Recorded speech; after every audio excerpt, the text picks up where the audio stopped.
I once responded to a call of a possible breaking and entering a young woman living alone, called in fear, saying that she came home to find a broken window downstairs. But nothing seemed to be stolen, and she couldn't find anyone inside. But then, when she went upstairs to bed, she thought she could hear footsteps moving around downstairs. Her call disconnected shortly after she said that, and the woman wouldn't pick up to any of the attempted callbacks. I took the call and arrived to the little house. I went to knock on the front door, and after a minute, I gave it another set of knocks, and pressed the knocks, and pressed the doorbell. After another minute, I tried one more time this time, banging really loudly and ringing the bell again when there was no answer. This time I decided to inspect the house. I walked around the house, and I found the busted window. It was a window big enough to crawl through with ease. I stuck my head into the dark house and yelled, "It's the police." It was silent.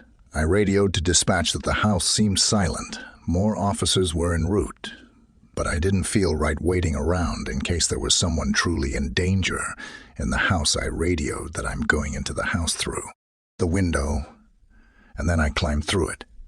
I stepped over the shattered glass into the kitchen.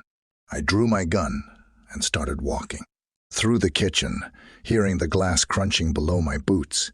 I shouted into the house to make my presence as a police officer known to anyone who was inside. I didn't hear any footsteps, so I went upstairs as the woman on the phone told dispatch that she heard footsteps downstairs, so that would mean her bedroom was upstairs. I wasn't trying to be too quiet as I went up the stairs, but I also wasn't stomping around. I didn't know what to expect, if someone with a weapon was in the house, or if the woman was just alone in bed. I said, "Ma'am, it's a police officer. Are you here?" And I heard back a soft female voice from upstairs, saying yes. I followed the voice to one of the bedrooms where I saw a woman sitting up. In her bed under the covers, she looked at me, and I asked if she was okay. She said she was fine. I noticed a slight tremble in her voice. I kept the lights to the bedroom off as I looked at her. There was enough natural moonlight in the room that I could examine her facial expression. She looked distressed. I told her I was responding to her phone call, and then I asked her why she hung up and didn't pick up the callbacks. She stuttered and said no one is here. I caught on to what was going on. I looked at the closet and made a slight head nod to her. She very slightly shook her head nod. I looked down under the bed and pointed, and she shook her head. Yes, the weight of the pressure of what to do next was 1,000 pounds. The best idea I came up with on the spot was telling her, "All right, ma'am, I just need you to sign this report form, stating that I was here and there was nothing unusual." She said, "Okay," and got up from the bed and came over to me, and when she was close enough, I pushed her out of the room and then drew my gun and yelled, "Come out from under the bed." I was still shook when I saw a dark figure actually slowly coming out from under the bed. I said hands first and dropped any weapons. I heard the clank of something drop to the floor, which turned out to be a gun. A middle-aged man in all black clothes stepped out from under the bed with his hands up and made the arrest on the spot, and brought him outside right around the time the other officers were arriving. The woman had hung up the phone on the police when she thought the footsteps were upstairs, and she didn't want the intruder to hear the audio from the phone call. This was also why she didn't pick up the phone, because by this point, the intruder entered the room and had her at gunpoint. And since the police were already coming for whatever reason, instead of fleeing the scene, the intruder threatened to shoot the woman if she made a sound when the police came after I'd rung the bell. He hid under the bed and told her to pretend he wasn't there. I'm glad I was able to catch on to the situation here. Could have gone a number of ways if I hadn't.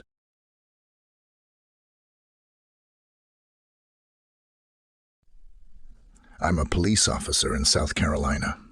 I've been doing this since I was around 30, and it's been a stressful but also a joyful experience. However, it's not at all an exciting job. Most people would think it is. I won't disclose the name of the actual town I lived in, but it was one of those towns that wasn't too safe, but wasn't too dangerous. I would most of the time be doing the night shifts where the chances of crime slightly increased most of the time. You'd mainly get calls of people shoplifting, and maybe even occasional break-ins every once in a while. I've been on several calls that had to do with both those kinds of things. But for the most part, it wasn't anything life-threatening throughout my time. As an officer, I've definitely had to deal with stressful situations, but this incident takes the prize. There was this one night where I didn't receive any calls and was just cruising down on the road with no cars and no streetlights as I'm driving. I then see up ahead these orange reflectors that appear to be blocking the road in front of me. Beside these reflectors was a parked, unmarked car with its headlights turned off. As I got closer, I realized that these reflectors I was seeing were traffic cones all of a sudden. A man got out of the car and slowly approached me. He looked to be in his early 20s, about 6. One and wore what appeared to be a police uniform that wasn't part of our town. I got out of my car to ask what was going on, and he had apologized, telling me that I had to go around the other way, in a direct tone. I ask, "What's your name, son?" He replies with Officer Darrell, and that he had been assigned to close the road right away. I immediately started to have suspicions of him, as even though he was in uniform, it still didn't seem official. What I mean by this is that he didn't have equipment on, except for a radio and a gun case. When I confronted him about this, he had claimed that he was under-equipped and that he worked for a county that I've never heard of. This instantly made me suspicious, as there were many red flags in his story. Despite the flashing lights coming from his unmarked vehicle, I knew there was a good chance he was a fake cop. Eventually, I scoffed at him, declared that I was not stupid, and so put his hands behind his back. However, he didn't budge, and didn't even look scared or guilty. He just stood there staring in my direction with this blank expression on his face, as if he were doing something mundane like taking out the trash or raking leaves. Suddenly I hear what sounds like a twig snap from behind me. I turn around and see this very tall person wearing a white ski mask in his hand, a fire axe. I instantly draw my gun while screaming, telling him to put the axe down.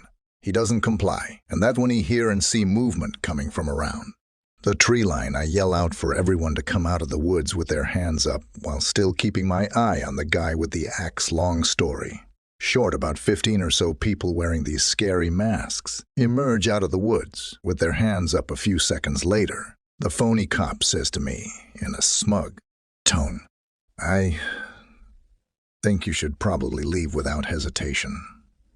I get in my car and drive back the way I came while radioing dispatch for backup. I'd say I drove back to the police station so fast that I didn't care what the speed limit was. The station had dispatched several units to the area I was in. However, like in many unfortunate situations, whoever was there disappeared into the woods. We ended up recovering the car, which ended up being stolen from 3 towns over. There was an open investigation that lasted for about a week before it was closed, as we couldn't find any more info. I'm still not sure what it was that I encountered that night, but I believe it was an ambush meant to trap unsuspecting victims. Given that I was a police officer, I had somewhat an advantage, which is why they let me go. This just goes to show you as to how hard our jobs can really be. A few months later, a woman and her boyfriend went missing in the exact same area. Their car was found, but they weren't the news. Said that they likely got lost as they were walking through the woods, but I've always wondered about that. My partner and I are assigned to a unit in the sheriff's department that handles tethers or ankle monitors. One night, while looking for someone that absconded the program, we followed her last known location to a somewhat shady area of our county. Not many stops are routine, but this one was unsettling from the beginning. My partner walked to the front door as I held the side of the house, keeping my focus on him and the side of the house. After knocking on the door, we could hear movement from inside. As the door opened, a middle-aged woman slowly peered out of the door and looked directly at me. There was no way she knew where I was standing. I was not in view of any window at the front or side of the house. What was strange was that most people would answer the person at the front door, not look at the side of the house first. After a moment, she let us in after we asked if she knew who Camille was, who we were searching for. She mumbled something to the effects that she was there. Things went from 0 to 100 immediately as she dropped to her hands and knees and started scooting on the floor, yelling for Camille. This lady had some obvious mental issues, and we figured this Camille was a caretaker of some kind. We both knew the situation was off, but started searching the house. The entire time this woman was yelling for Camille, never once getting back to her feet, just kind of following us on the ground. The time must have been around 8 p.m., and it was dark outside the inside of the home. Had one light on. There were no TVs or any electronics of any kind. The house had a strange feeling to win the layout of this older-style home. Had about 4 bedrooms and 2 floors. Every time I left a room, I swear I was in a part of the house I had not just been in. I would enter a hallway and seemingly be in another part of the house like I entered a dimensional gap or something. The woman would sometimes be right behind me without making a sound. I was starting to question how all this was possible. At one point, we both entered the upstairs, which looked to be a regular upstairs with bedrooms, or maybe a bathroom at the top of the stairs as we tried to open the door. Initially, it would not budge it. Appeared that it had been sealed somehow, like it had been painted over, and paint had dried in the seams of the door. After putting in a little extra effort, the door opened, revealing an attic, not bedrooms. If you remember Paranormal Activity when the guy finds a picture of his wife and child in the insulation. That's what it looked like. There was nothing but storage space, insulation, and an older-style light bulb with a string hanging from it. The lady was just sitting at the bottom of the stairs, watching us occasionally yelling for Camille. After what seemed like an hour of searching this house over and over again, going into rooms, I swear I had just left We Called It and cleared the property. As we drove off, the woman was now standing right in front of the door, staring at us as we left according to when we called dispatch. And when we called dispatch, and when we called dispatch, and when we called dispatch, and when we cleared. We were only there for 20 minutes. It felt like we were there for well over an hour or 2. I don't know what was more unsettling. The fact that it was late at night, the lady yelling Camille's name and scooting on her hands and knees, her quietly showing up behind me when I had not heard her move, or the fact that she was standing at the door, just staring at